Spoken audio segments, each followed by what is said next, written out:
గగనాన పక్షులు సాగరాన జీవులు ఎల్లవేళలా ఎందు స్తుతించుచుండగా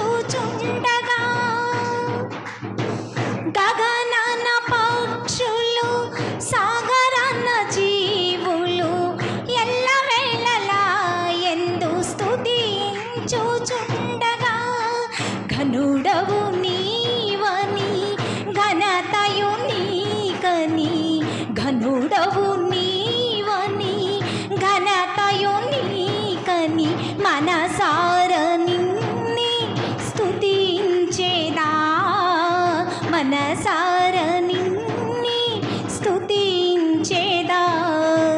సప్త స్వరాలతో సర్వజ్ఞుడా సహస్ర స్తోత్రాలతో సర్వశక్తి